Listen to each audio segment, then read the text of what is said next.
Hello and welcome to the first ITU Telecom World Young Innovators Competition Google Hangout of the 2015 season. I'm really excited to welcome you on behalf of the ITU, on behalf of Telecom World and the competition, to our Hangout. My name is Joseph Gaylord. I'm part of the team here at the Young Innovators Competition. And before we get started, I just want to give you a quick heads up as far as the format of our call and what's going to be going on. So we have three of our winners from 2014, Hemant Purohit, Sahar Paskarech, Vratul Kumar, and then we have one of our selection committee members and experts, Ahmed Layali from ICT Qatar, on the call as well. What we're going to be doing is having a panel discussion about the skills necessary to become an entrepreneur and the steps needed to make a startup thrive in the tech world. And we're having some technical difficulties with our last panel member. Lena Green hopefully will be joining the call in a little bit. We apologize for the issues that are there. Now, before we get into the call itself, I wanted to give you some background as far as who we are as the ITU and as the Young Innovators Competition.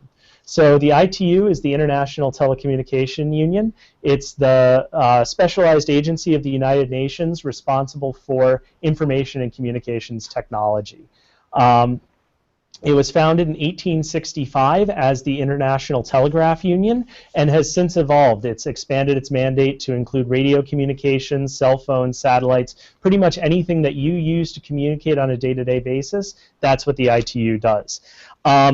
And within the ITU, the Young Innovators Competition is responsible for finding and incubating young social entrepreneurs between the ages of 18 and 30 who have projects that work on different areas of social development. So we run a series of challenges over the course of the year, each one tied to a different area of the UN Development Agenda. And when we finish the challenge, we select winners who come with us to the ITU Telecom World event. This is an event that rotates from place to place every year. Last year it was in Doha, Qatar.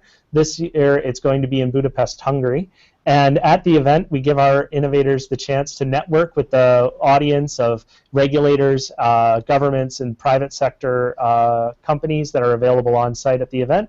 And we also provide them with workshops about that help them to succeed as entrepreneurs. We give them some seed funding and a year of mentorship afterward. So that's one of the big things about this call is we want to talk about the Young Innovators, but we want to talk about it because this year, as I said, the ITU was founded in 1865, and that makes this year the 150th anniversary of our founding. Because we are celebrating our 150th anniversary, we have lots of events going on, and we're very, very excited because this month is themed around youth and innovation. So there's been a wonderful focus on the Young Innovators Competition itself as part of this month's activities. So we were asked to do this hangout. If you have checked out the blog at itu150.org, we have one of our winners from last year, Fatimata Kebe, whose work is being highlighted there as a central theme of our coverage for the month. And there's been a number of other activities that have highlighted the work of the Young Innovators Competition, including this call. So we're very, very excited to be part of this whole activity. And yeah, so as I said, everybody who's going to be on this call was involved in some way with our 2014 competition. We had a very exciting year in 2014. We received over 800 applications from almost 100 different countries to the 4 challenges that we ran, and we selected 8 fantastic winners to come with us to Doha, to Qatar. I'm going to run through those challenges really quick to tell you what we were talking about. Our first challenge was on local digital content, specifically focused on digitizing and spreading information about cultures that might not be well represented online and languages that might not be well represented online. Our second challenge was on the use of open source technology for disaster management. As natural disasters become more prevalent and the human population grows, it's more and more important to have technologies that are widely available because they're open source and can be customized to the local community. So we have 2 of our winners from that challenge on the call today, Hemant and Sahar. So I'm going to ask Hemant to give us a quick rundown of what his project was and how it answered this call for open source technology to address disaster management.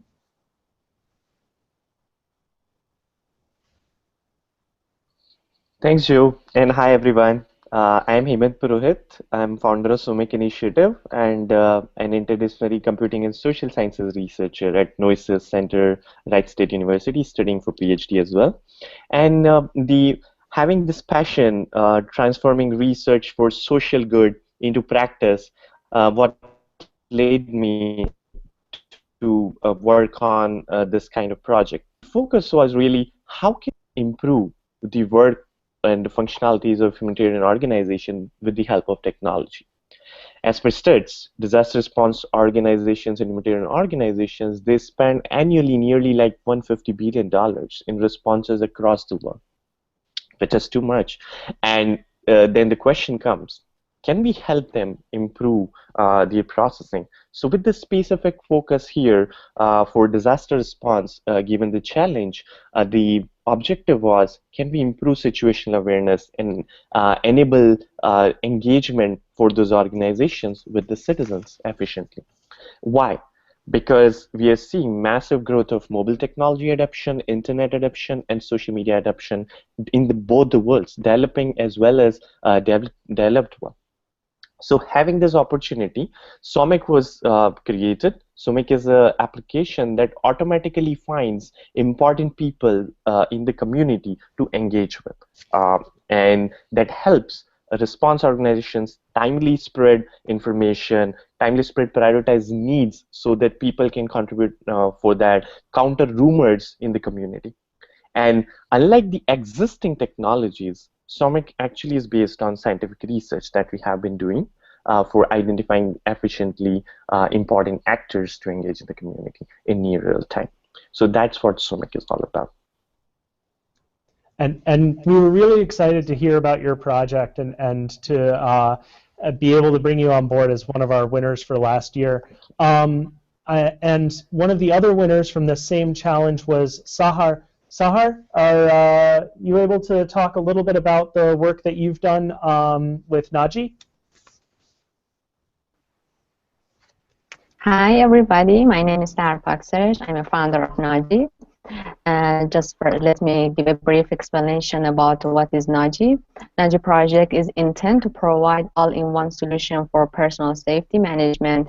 It facilitates reliable connection between people in health danger and responsible organization or people for providing aid, rescue, and support.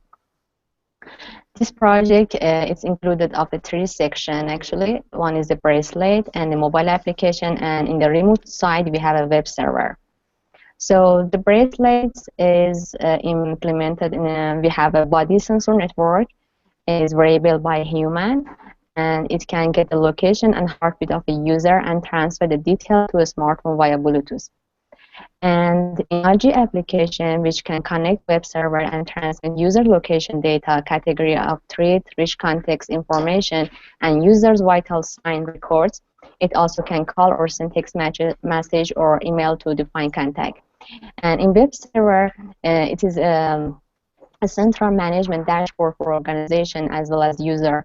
Organization can communicate with help seeker and with each other to manage the case more efficiently. Excellent. And again, we were really excited about this project. It was something that the selection committee was really excited about.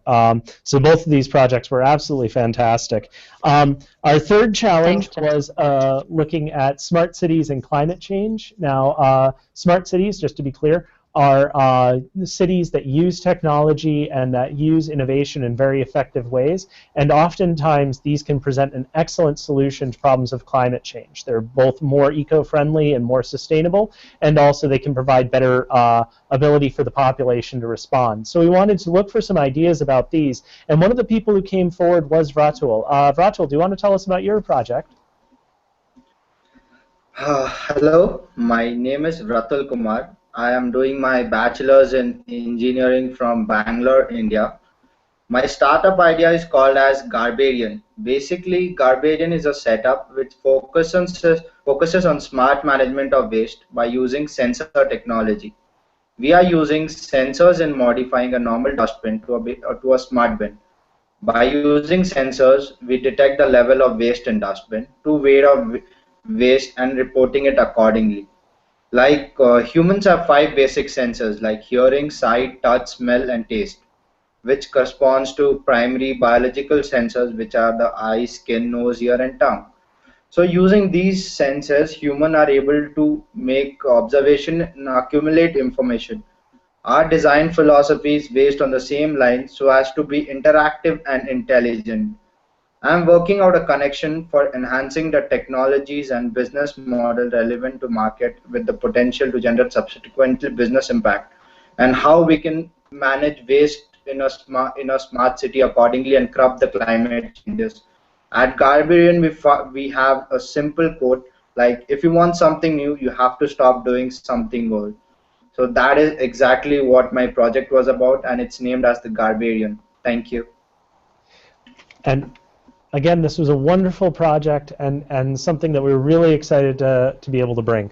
So our last challenge was about the Internet of Things. We don't have any of our winners from the Internet of Things challenge here. For those who don't know, IoT, Internet of Things, is a set of technologies that add connectivity to normally unconnected devices.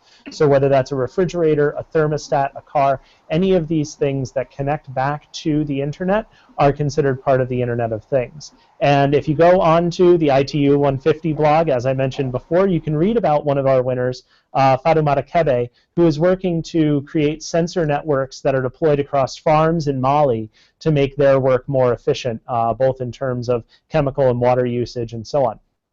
So we're very proud of all of our winners from last year, of the 3 who are here and the 5 who aren't joining us today. And so that's one half of the community that we bring together as part of the Young Innovators competition.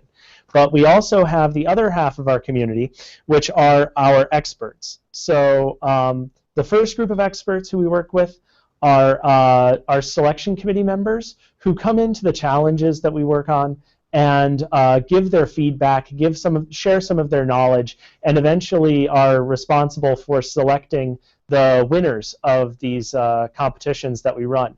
So one of our selection committee members from last year is Ahmed Layali from ICT Qatar. And Ahmed, do you want to talk a little bit about your background, where you're coming from, and possibly how you got involved with the Young Innovators competition?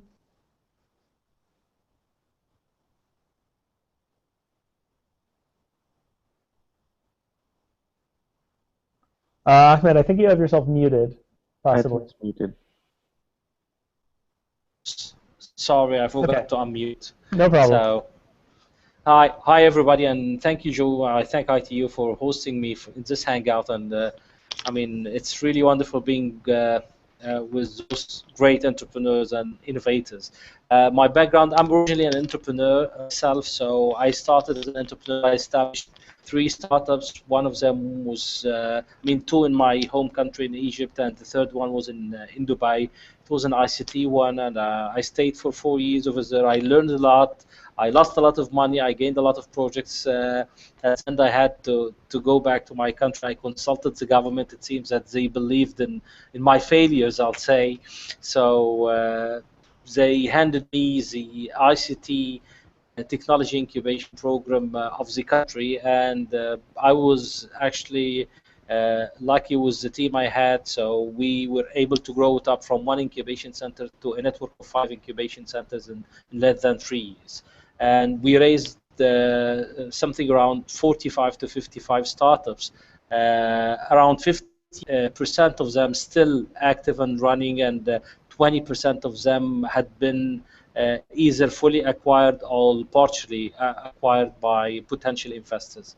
Then I had the chance to consult Vodafone, one of the main telecom player in Egypt, is helping them establish their venture fund and setting plan for their incubator.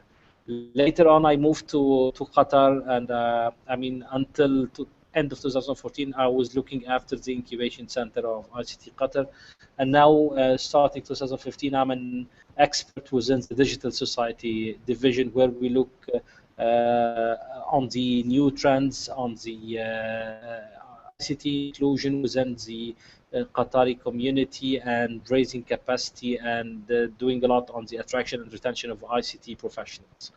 So this is in a nutshell what I'm doing. I have been lucky to be part of the Young Innovator competition judging panel for the last couple of years, and it's really, I enjoy it a lot. I have to admit that.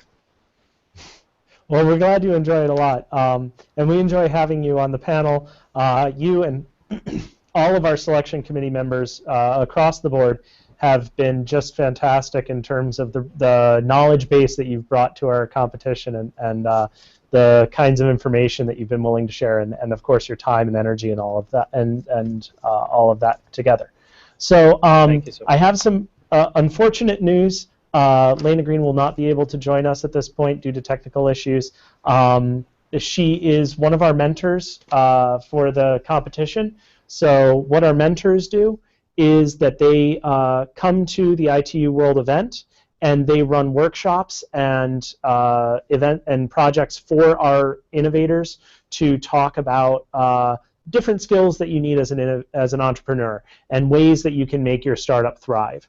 And we were really, really happy to have her on board as a mentor for the past couple of years, and we were really looking forward to having her on this call. And we'll try our best to try and get her in on something in the future, so that our whole community can share in the information that she can bring forward.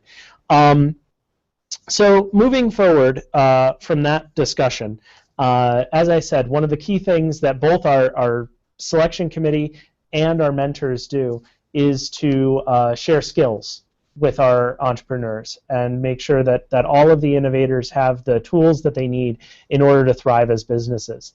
Ahmed, can you give us a sense of some of the key skills that an entrepreneur needs in order to thrive as a business?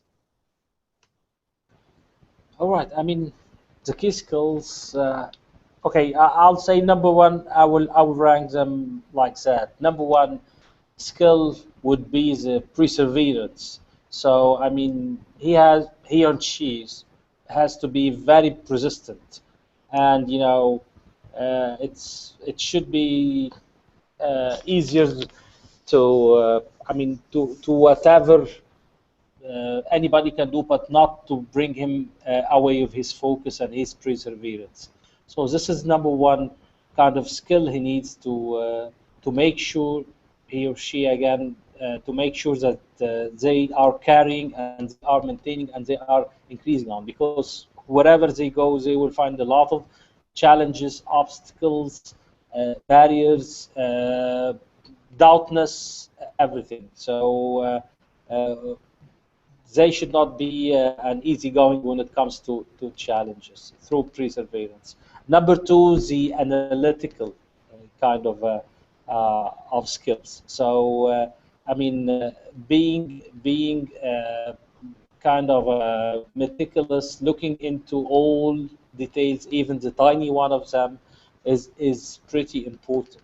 You know, sometimes a lot of entrepreneurs look after the big picture and they say, I mean, we should not worry about the small tactical detail, tiny kind of things. But actually, what makes things looks very perfect and being perceived in a very well matter is taking care of all details into that. This does not mean he has to do it perfect from the first time, but this means that he at least on the top of what he has from a market perspective, from a product perspective, from a technology perspective. So the analytical skill is a very important thing. Communication and negotiation, the third and fourth kind of skills they have to maintain.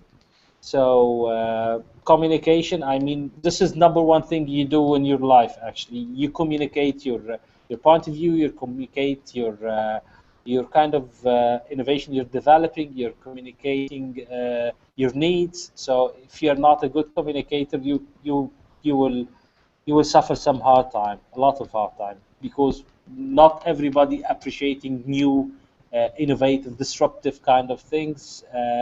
So you better know how to communicate this to them. Negotiations, I mean, this is again part of what's happening in all our lives. So we negotiate. You negotiate with your father. You start negotiating with your father, with your brother, your sister, and then later on with your teacher, with your professor in the university, and then with your partner, and then with your investor. So negotiation is a very important main skill on that. I mean, the list does not end. So I will just stop on those four main things. So the perseverance, the analytical things, the again the communication and the negotiation. A good memory. Okay, I'm losing my memory here.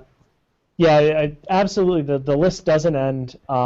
You're quite right about that. I mean, those are a great place to begin. And I suppose I'll take this moment to be a little opportunistic and throw out the fact that we're always sharing other sets of skills and tips and tricks for entrepreneurs on our Facebook page. So if you find us on Facebook, ITU Telecom World Young Innovators Competition, you can hear a lot of different skill sets that people are talking about, and continuing on from what Ahmed was saying and talking about how there's all of these different skill sets that are necessary out there.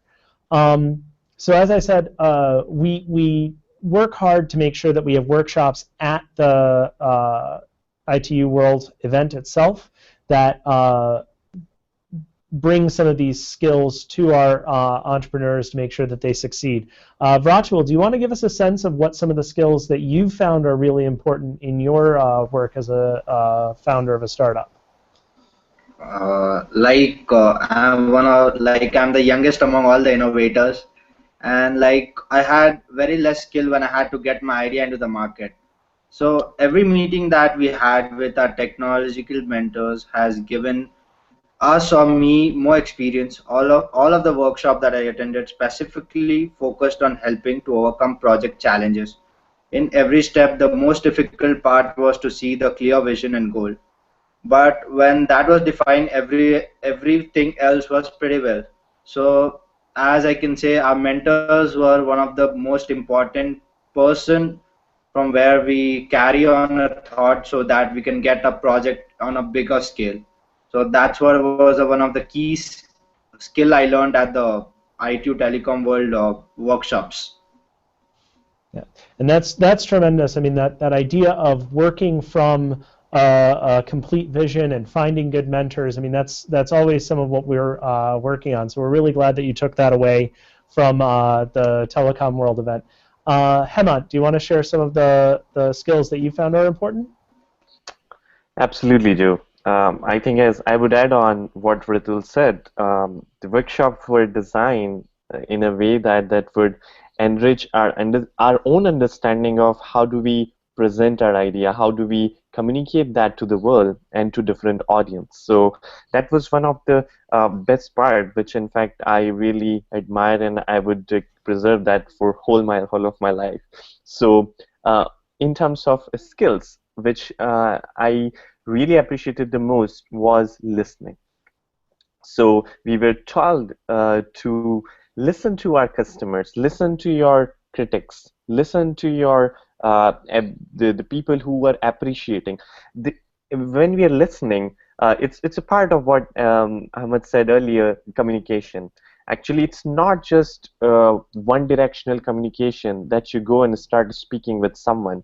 No, you need to actually understand your audience very well. You need to understand your customers very well. Your audience can be your customer, your audience can be your investor, your audience can be general people. Your audience can be, if it is a application applicable for general set of users, it can be anybody in your supermarket to your grocery store shops. So it's important to listen when you are giving someone the idea, put that idea in the perspective of your listener, and customize your saying according to that audience, whoever that audience is, and then you communicate your idea, and at the same point of time also keep listening to what they are what they are saying, where is their interest going forward. And that's one of the important thing which I learned from the workshops which were organized, and they were fantastic. I would again repeat that. Well, thank you very much. I mean, we work very hard, and as I said, I mean, we're the ones that kind of select the mentors and plan the whole thing out. But it's only because we have such wonderful experts who are able to share their time and experience with us that we're able to provide these things. Sahar, what skills have you found are really important in terms of founding your startup and working on your project? Yes, Joe. Actually, the most important skill that I got after winning the ITU is the passion and the personal satisfaction and also motivation. And now I know that I'm doing the things that I love it. I think when people feel committed to what they are doing and when they care deeply about it, they stand the best chance of being successful at it. So the heart must become a friend of mine. I think this is a popular business saying, if your mind can conceive it and your heart can believe it, then you can achieve it, and I believe it. So entrepreneurs typically care more about what they are doing than how much money they might make. They must earn an income, of course. They cannot continue to be entrepreneurs. However, the amount they earn often is secondary to achieving their goals. So the first and most important skill that I think I got is the passion. Cool. And that actually gets at something that we're really proud of doing as a competition, which is we always work very specifically with social entrepreneurs. We're not just looking for people who are looking to make the profit. We're not just looking for the people who are here to enter a competition and win it and be a founder of a startup. We're looking for people who are interested in that social entrepreneurship, that impact concept of doing good while doing well. And it really draws out people like all of you who have a passion for the issues that you're working on. And it's not just about creating something that you can bring to market and make a lot of money with. I mean, that's a great feature of some of these programs, but it's really about solving the problems for people's day-to-day lives. And that kind of brings together Hemant's and Sahar's comments that it's all about connecting with your audience and doing good things for them. So I guess then the next logical thing is once you have these skills in place, what are the steps that you need to go through in order to get your startup up and running and get it to be a successful business? Ahmed, do you want to give us some sense of what the process that entrepreneurs need to go through looks like? Sure. I mean, there are different approaches into that. I mean, based on my experience and the number of startups I have been working with, one of the most important steps before forming your startup is it's highly recommended that you validate your business concept and your technology before you establish your startup. So whatever that mean, I mean getting solid feedback from prospect customers, testing a beta version of the product, testing a prototype of the product.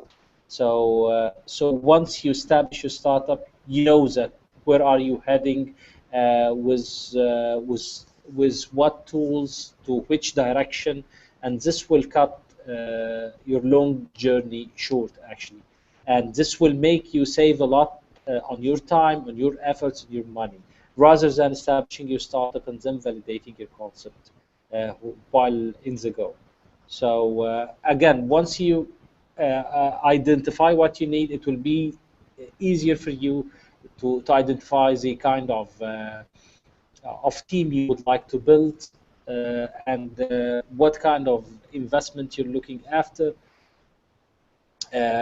whether the kind of technology you're depending on is available within your hands, or you need to outsource it some way or the other.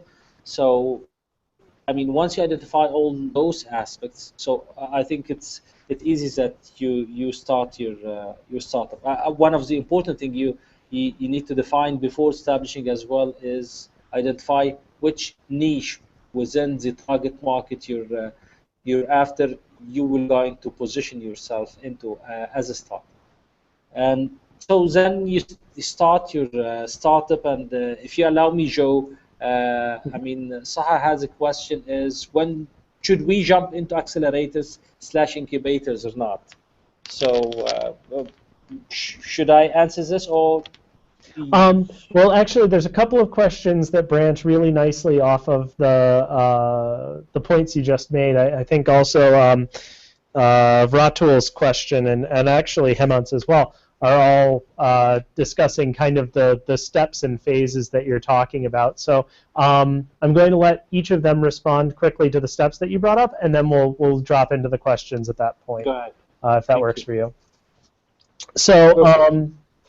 Sahar, in terms of this outline of a process that Ahmed laid out, starting with the validation and then building the team and getting the investment, developing your technology, and then finding the niche and launching, where do you see yourself, and what do you see as kind of a projection for the next couple of months, year or so? Or where do you think you're going, and where do you think you are at this point with your project?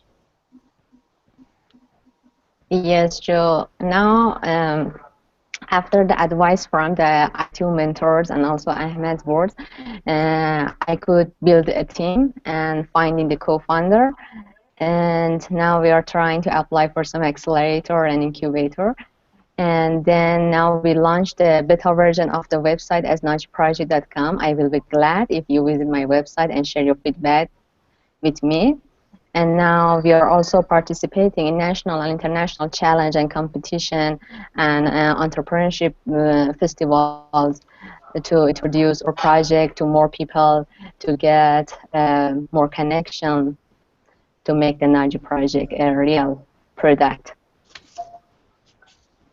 That is a very exciting thing. And najiproject.com, you said it was? Yes, exactly. All right, great. We'll make sure as we follow up with this that we share your website link on our Facebook page where the event was hosted and so on. I am very thrilled to stand corrected. I was wrong earlier. We do have Lena Green on this call. Lena, how are you doing? Lena, I'm doing good. Can you hear me? Yeah, we can. Can you hear me? Yeah, sorry about that. I'm finally using my iPhone 6. I couldn't get it to work on my computer, so I do apologize. Okay. I'm not quite sure where you are in the discussion right now. Well, actually, we'll walk back because we're not too far along at this point. But I guess this goes back to the point that Ahmed had made, that perseverance is one of the key skills of an entrepreneur. And I'll give everyone a quick introduction to how you've come into our project with the Young Innovators competition. Lena, as I mentioned before, is one of our mentors from last year and was one of our mentors from the year before. She has been an excellent resource to our, not only to our winners and our participants, but also to us as a team here at the Young Innovators competition, and we're really thrilled to have her on this call. So Lena, I guess we'll combine the first two steps and then keep moving along. Sure. Can you give us a quick rundown of your background and where you're coming from, and then also start into what you see as some of the key skills for entrepreneurs? Okay, great. Yeah, my background is basically in 25 years in telecommunications. I'm the founder and CEO of Get It, which is a Silicon Valley-based business consulting company. We work with large and small startups, basically in the ICT and clean tech sector, as well as doing training workshops around exponential organizations, gearing up your enterprise. In terms of skill sets, one of the key ones I would point out is, and it's part of the workshop that I do with everybody, I hope everyone's done their homework, is know yourself. If you know your strengths and your weaknesses, you will know who else you need to bring onto the team. if you know your purpose and your passion, then the 24/7 investment that you have to put in your company will not be hard, but it will be fun. Okay, that's the main thing. Second skill is listening with empathy. Be very humble. Be humble enough to believe that you may not have the right question or the right answers, but be humble enough to listen and co-create with your users and your stakeholders. Third one that I'd highlight is team building skills, very collaborative, learning with others. And the last one that I would highlight would be the best salesperson you can be. Don't think I will just hire a salesperson and then my company will grow. If you cannot sell your company to the first investor, to your first customer, and to other people on your team to join you, then you'll have to think about it. Those are some of the key skills I would highlight. Right, and that's again, you didn't necessarily hear the discussion that was going on earlier, but Hemant had actually highlighted listening as one of the skills that he learned while we were in Doha as something that he saw as very important. So it's great to hear that kind of echoing back around and hearing some of that, and also, I mean, a lot of this is wonderful in how it kind of fills in some of the gaps that we had in our discussion earlier on. So it's wonderful to see this kind of meshing of bringing you in, and we're really happy to have you on the call again. Thank you. So, Vratul, Ahmed had gone through kind of the beginning of a process of how to build your business and how to launch a successful startup. Do you want to give us a sense of where you are in the process so far? Yeah, I'll in possibly in 1 or 2 months we'll be testing our product. We are incorporated with various microcontroller units in India who are helping us build a better dustbin. We are working on a website called as the garbarian.com. Possibly by end of March we'll be launching our website also. And we have designed a new application also. We'll be launching that also with our new website. So basically, the application will be working on creating public awareness among people, and application is a part of our marketing unit. When we are doing our marketing and creating public awareness, if you're disposing your waste in a proper way, there'll be a barcode of each and every smart bin. So by scanning that barcode and disposing your waste in a proper manner, you will be getting kind of like a reward from the government or from our company. So the next time you go and buy a burger at McDonald's, you'll be getting like 20 bucks off or like 10 bucks off accordingly when you're disposing your waste in a proper way. So that as Lena had told us about choosing a co-founder, yeah, we even I have found a new co-founder with myself, and keeping your skills in mind and your key points in mind, I'm looking for one more co-founder at the present, and how we can work accordingly and spread the idea of waste management in smart city. So this is the point I have reached till now, in possibly in 1 month after ITU Telecom World. So that's a great point to be at, and it's nice to see that we're kind of at different points along the process. So we have Vratul working on his prototype at the moment and getting all of the apps developed and so on, and Sahar is building her team and getting the website launched and is making that go forward. Hemant, do you want to talk about where you are in developing your startup? Absolutely. So I would complement the third piece, actually, what Ratul and Saha said, that is understanding the customers very well. I believe for me, especially for my project, is important. It's all about information. It's all centered on data and information. So conveying that information to the end user is also a very major part of it. So right now, what I'm doing is actually I'm speaking with the people who are going to be end users, that are organizations, emergency response organizations, with them. So folks of them with them, I'm trying to understand a good information visualization with them. Because technology, since we already researched it in the earlier phases, so we had the sort of prototype in place already. Right now, the point was how to customize that prototype so that it can be more meaningful for the end user is the focus. And being on that focus, I'm actually doing coffee session, sitting with them to understand what would be the best ways that they would feel information is good, because they don't have time, really much time. So how fast they can comprehend the information quickly. So understanding those information visualization at this point is what my focus is. And then it would be after that, the next step would be then customizing the prototype with this kind of visualization and then scaling it up. But technology is there, so it won't be a problem for me because prototype is in place. So that's, again, I didn't plan it this way, but we seem to have hit kind of the three of the big points in the life cycle that Ahmed laid out, where we have Hemant doing the validation, and we have Vratul doing the prototyping, and we have Sahar building her team. Lena, do you want to give us your thoughts on what that process and those steps should look like in order to put together a successful startup? We had heard Ahmed's thoughts earlier, and as we're bringing you back in, this will get you caught up with us. Sure.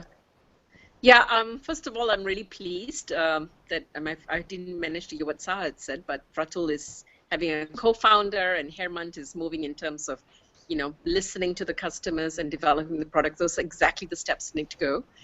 First of all, I'd like to just paraphrase one thing, though. There's many things that we learn from people who are seasoned entrepreneurs and seasoned companies. We do live in a different world. All of you, the digital generation, are working in a very different world, and I had recommended that book, Exponential Organizations, to everybody to understand how the way companies scale today is very different from the years before. And in this book, it talks about companies like Airbnb and Waze and Uber that leverages other people's assets. So one of the key steps you want to take is you want to try to figure out how can you zero the costs of your operations and what you're doing. So you look at the various sort of the value chain of whatever is needed in your company and the steps that are needed to build your product or develop the product with the customer, and then try to figure out where in this value chain you can actually zero your cost by leveraging and being very creative.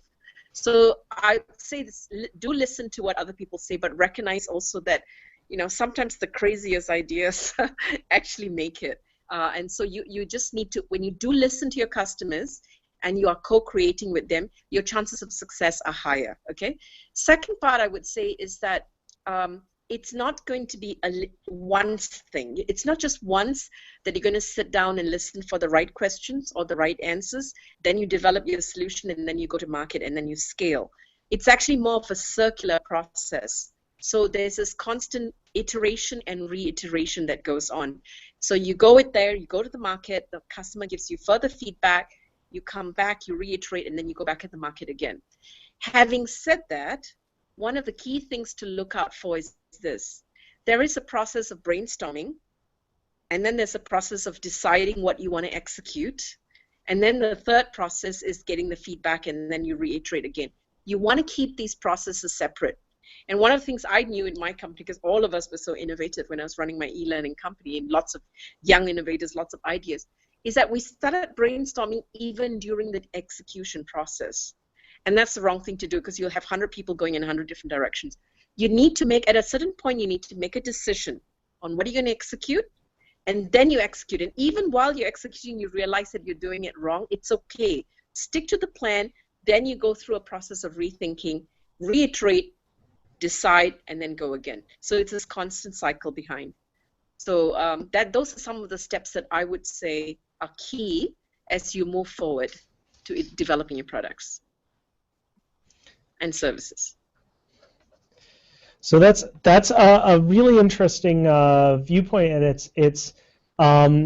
it's good because it kind of brings some of the discussion that Ahmed had into a loop and keeps that kind of circling around, and it's a very interesting perspective to have on that conversation and a couple of books. Again, I think we'll have probably a follow-up post on our Facebook page talking about all of the different resources that people have mentioned and different links to key items that are out there, or maybe it'll be a blog post on ideas. We'll see exactly how that works.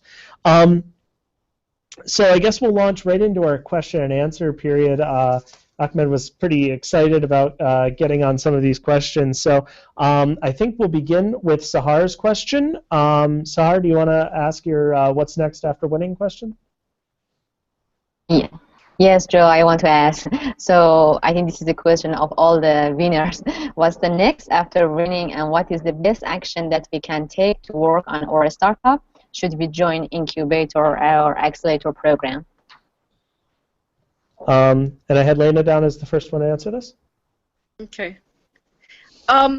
It really sorry. It really depends where you are in the stage of have you taken all the various steps and what your next key thing is. For example, if your next key thing is you already have a team and you're all more or less gone through this reiteration process with customers and you're ready to go in the market, then yes, joining a business accelerator may be very good because you get exposed to new thinking, new ideas, perhaps even pick up a new couple of team members in the process of the business accelerator as well.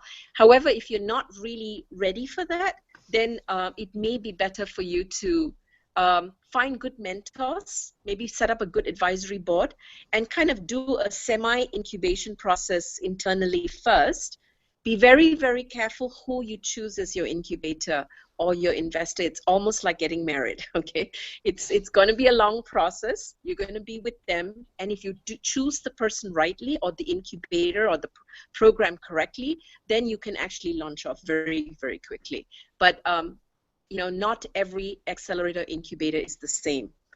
You know, don't compare apples. You have to compare apples to apples, and don't get carried away just because, you know, they happen to be in Silicon Valley versus in Bangalore, because you might find that the Bangalore may have actually more connection with understanding your situation in Iran, for example.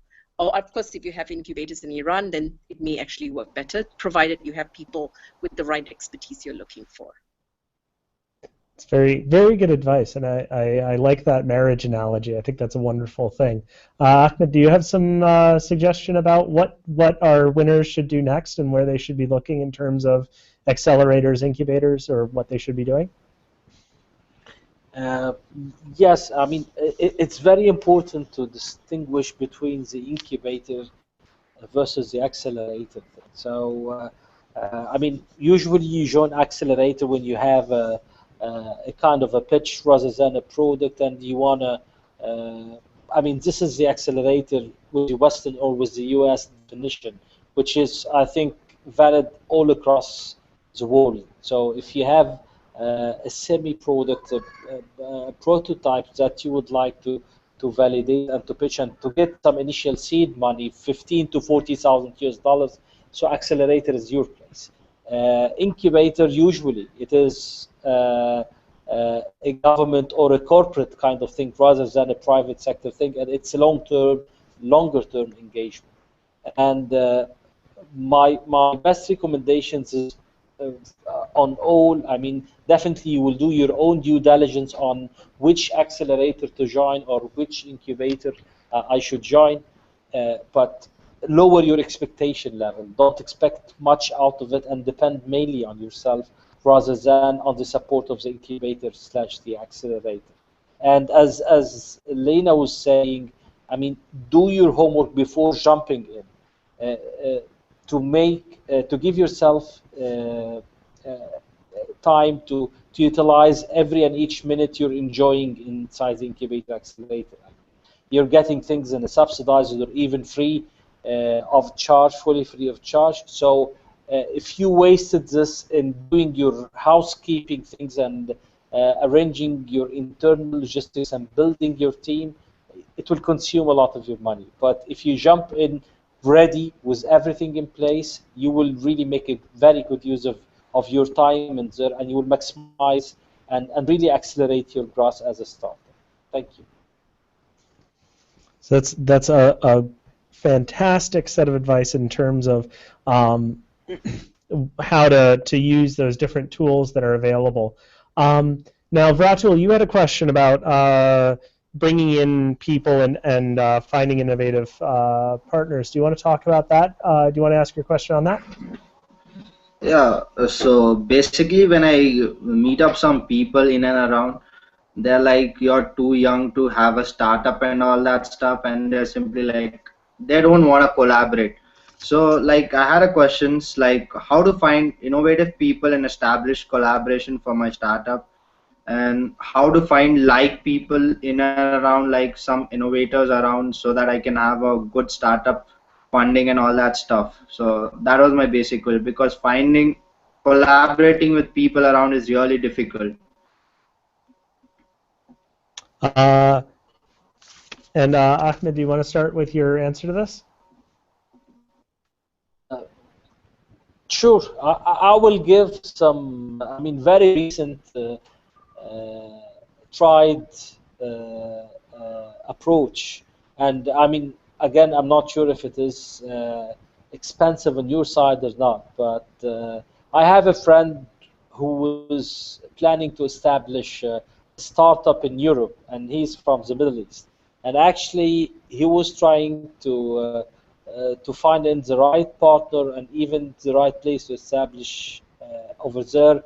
But internet, I mean, the search thing was not that helpful to him. So I mean, he got an idea and he implemented it, and it resulted in a very good thing. He posted on LinkedIn jobs that he is looking for a partner in this country. So he used the LinkedIn. I mean, again, this is an example of the untraditional way of using the traditional things we have on the internet. So the jobs on LinkedIn is for jobs, but he was hiring a partner actually through LinkedIn. And I mean, instead of getting zero, I mean, feedback or responses from many, he tried to approach through connections. He got around 17 to 18 resumes for people who would love to jump in as partners in his startup in that country that he wants to use.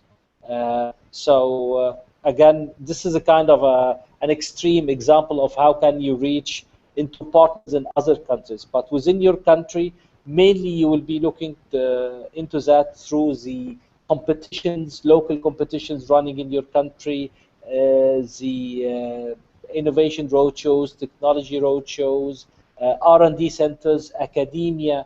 This is one of the best places where you can find very high technical people who can really help and support you. Some of the industrial organizations you have. I think you need to have to maintain a solid network of connections that can help you identify really innovators. Academia and the competitions is one of the best places to search for locally. Thank you. Great. So, Lena, do you want to give your sense of building a team and finding collaborators? Absolutely. I agree with a lot of what Ahmed said.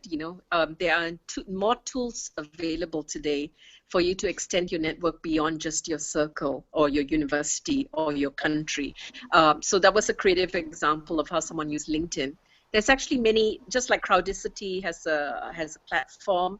There's also a network called Make Sense, where people it's sort of like virtual hackathons that goes on. People come in and say, I'm interested, I'm doing this, and people who are interested in that get together and sort of do a virtual hackathon together. Joining hackathons in your country, for example, or networking opportunities. These are all different ways you can actually meet different people. But I think there's several different parts to your question, though, Vertul, because your question was more to deal with how can I find innovative people. It's not just how can I find my team, right? Because when you're finding your team, there are many different skill sets that are involved. You still need someone who is detail oriented, who can do your accounting, your books. You need someone who is good at sales. You need someone. But when you're talking about innovative people and you're talking about sort of co-creating the ideas behind your solutions and your tools, then I would say actually think out of the box. You have to break down the silos. So when you tend to go to hackathons or certain areas, you only meet the same kind of people. And innovation does not happen that way. It's not a group of scientists together who's going to innovate, but when you get a group of scientists together with a group of artists and poets, and you look at someone like Leonardo da Vinci, him, greatest artist and greatest scientist, you know. So when I answer your question specifically on innovative people, I would say go out of those circles and meet people from different disciplines and talk to people in different disciplines. And I think you had also a part in your question where you kind of wanted to know about finding out what innovation is and how maybe, you know, innovation has got to do with how different perspectives. And one of the key things for yourself, I think, you might even want to look at yourself and say, am I an innovative person who can attract innovative people? And the key part, again, will come back to listening skills, humility, willingness to learn, having an open mind. And then you will start meeting amazing people. That's a great set of insights into the nature of innovation and all of that. And Sahar, I'm going to skip your second question for now, and if we have a little bit of time at the end, we'll come back to it. But Hemant, you have a question that actually bridges very nicely off of what Lena was just saying. Exactly. Do you want to ask? I would just say that that really came out very well, actually. My question was, in fact, this, Lena, that why does diversity matter in a team? And at the early stage of, even in the early stage, how can we incorporate this diversity in the teams? So, yeah, you really touched upon it, but yeah, the second part of it, like, how can it further help in the early stage of the entrepreneurship process? So maybe you can give us some insights on that. Yeah, we'll start with Lena's response, yeah. Okay, great. Yeah, in fact, interestingly enough, this morning, Hillary Clinton gave a speech in Silicon Valley, and someone tweeted about it, where she said that diversity is no longer a nicety, it's a necessity for success of business. More and more people are talking about that. But what's very interesting, though, Herman, is that when you use the word diversity, in the US, it means something quite different. Most people tend to talk about bringing gender, bringing females, and some people stop at that. Other people go, wait a minute, there's women of color, there's other levels of diversity. What I was talking about earlier was more in terms of diversity, not in terms of people, whether gender, race, religion, whatever, but also in terms of thought, people from different backgrounds, scientists, a poet. So there's many different levels of diversity, and I prefer to take, and I think that's where your question came, which is a broader definition of diversity of thought, of backgrounds, and really it's been shown that when you get a group of same people in the room, you get things done maybe very efficiently because everyone's thinking alike, but you're not going to get an innovative solution. You take a room of people with very, very different perspectives, it could either really, really badly not work, or it can work very, very well. And if it works very, very well, you get great innovation. But in order for that to happen, you also need to have skill sets to be able to make sure you bring out that advantage of diversity. One of the things I teach, for example, is intercultural negotiations and communications. How can you use the tools to make sure that people speak up, that people actually contribute? Because without the right skills, just having diversity alone is not enough, because some people would just get so turned off they'll just keep quiet and not contribute. So you want to make sure you have the right elements in place, that the diversity can be brought out, and there can be true clashes of opinions in a very collegial way. People have a trust that it's okay, that they can raise their points of view. Then the diversity will bring about amazing innovations. Otherwise, it can also be a very bad thing. So I guess in exactly that vein of having different opinions and making sure that everyone is heard, Ahmed, do you have any thoughts on making sure that on diverse teams and the advantages and how to achieve them? Yes, I mean, one of the good examples that one of the old mentors was using on the diversity is the cross-pollination thing. You know, when I mean, it's cross-pollination ensures that you're not inheriting any genetically diseases, within the industry. So believe it or not, even within a subgroup of industries, there are some genetically inherited bad habits. So when you have this kind of cross-pollination from different subsectors and different industries, you know, you ensure that you're maintaining a decent level of innovation into that side. And it's very clear and vivid when it comes to especially the digital content subsphere. You know, digital content has people from a linguistic background, people from an engineering background, from an algorithmic background or mathematical background. You know, the combination of all of this, although it's not that easy to maintain a kind of harmony within different mindsets. But once you reach this kind of equation, you know, there is a kind of an uncontrolled, beautiful hype happening into your organization. Again, from even a business perspective, uh, if you're a technical person and you have a business person and you have a legal person on board, and you have in your advisory board some finance person, I mean, all of this is creating a kind of, you know, a think tank within your organization. And this is what's all about. I mean, what is in a startup? The biggest thing in startup is the knowledge of the founders and the knowledge the advisory board is bringing to the table. So the more you diversify into that, the more knowledge you're bringing on board. And actually, this is your biggest asset. So, and this is why knowledge management as a sign was created, is to contain knowledge. And if it is a monotonous kind of knowledge, you don't need to contain it because you have too many speaking the same language. But if it is you know, a cosmopolitan kind of thing, from a thinking perspective, from business approach. So this is really a big value kind of asset that you would love to maintain, that is really leveraging your startup value by time. Thank you. So that's an excellent perspective on it, and I love some of the analogies that you were bringing to this discussion. Sadly, time is always limited on these kinds of things, and I would love to continue this conversation for another hour or two, but we've run out of time on our call. I have to take my moderator's privilege briefly and give a quick announcement. I'm really happy when I get to do this, and I'm really excited. We are going to be launching in the immediate future challenge, and part of this whole discussion that we've been having has been a lead-in to this challenge itself. So the first challenge of the 2015 Young Innovators competition is going to be talking about entrepreneurship itself.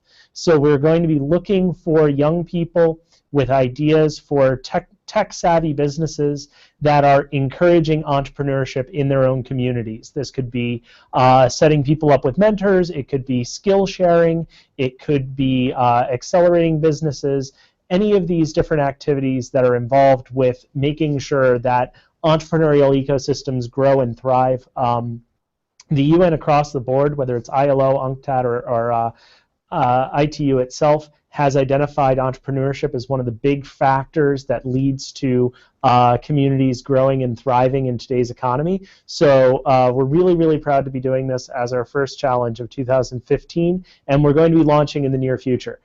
So keep an eye on our website, ideas.itu.int, for more information about that.